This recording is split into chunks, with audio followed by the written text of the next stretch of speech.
all of you who are runners out there have gotten the phrase at one point in time, man, aren't you going to hurt your knees if you keep on doing this? Well, the data don't support that. There's no evidence suggesting that longtime runners have a greater incidence of knee injury or arthritis or any other musculoskeletal issue as opposed to walkers or other moderate intensity exercise. But yet, the rumor persists that if you're a runner, at some point you're going to have to quit because you're going to hurt your knees. What's exciting about this debate is that finally we have some evidence as to why runners may not get any greater incidence of knee injury than long-term walkers. And a research lab in Canada uncovered this by looking at the force produced and the steps taken in running versus walking. So what they did was take two groups of exercisers, runners and walkers, and put them on the treadmill. And they looked at the force produced by running. And sure enough, it's greater, as you would expect, than each footstep walking. But here's the catch. When you run a given distance, you take approximately half the steps you take walking to cover that distance. So in essence, covering a distance running produces twice as much force, but half as many footsteps. Walking produces half the force, but twice as many footsteps, and at the end of the day, the force produced over the distance covered is about the same. Confusing? It sounds a little bit, so let me actually demonstrate. All right, so here we go running. I'm going to run a certain distance, and I'm going to count my number of footsteps as I go. 1, 2, 3, 4, 5, 6, 7, 8, 9, 10, 11. All right, so now I'm going to stop, and I'm going to walk back, given that same distance, and count my footsteps. Here we go.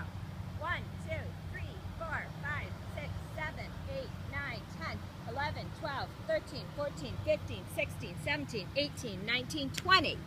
Okay, so 11 footsteps running, 20 footsteps walking, about half. So, to refresh, 11 footsteps going down, that's running. 20 footsteps going back, that's walking, about twice as many. So remember, half the force produced while walking, but approximately twice the steps equals the same amount of force produced over distance. And that's why we think that there's actually no difference between walking and running and with respect to knee injuries, arthritis, other musculoskeletal problems across the course of the lifetime. So if you want to have two columns, benefits of running, benefits of walking, risks of both, then right now they're about the same. Here's two additional pieces of information though that might tip the balance for you. With respect to cardiovascular health, most data suggests that both running and walking have equal benefits. However, I want to highlight a new study that just came out of the Australian Longitudinal Women's Health Study. In this study, the researchers looked at cardiovascular health variables in moderate exercisers as well as vigorous exercisers. And let's just take one variable, for example, hypertension or high blood pressure. And in both forms of exercise across about 10 years, there was no difference in the impact of moderate exercise versus vigorous exercise on blood pressure, showing both are equally beneficial, with one exception. The highest intensity vigorous exercisers, these would be your marathon runners, for example, the people that are out there running high intensity sustained exercise every day, had a slightly greater benefit than any other group of exercise on blood pressure.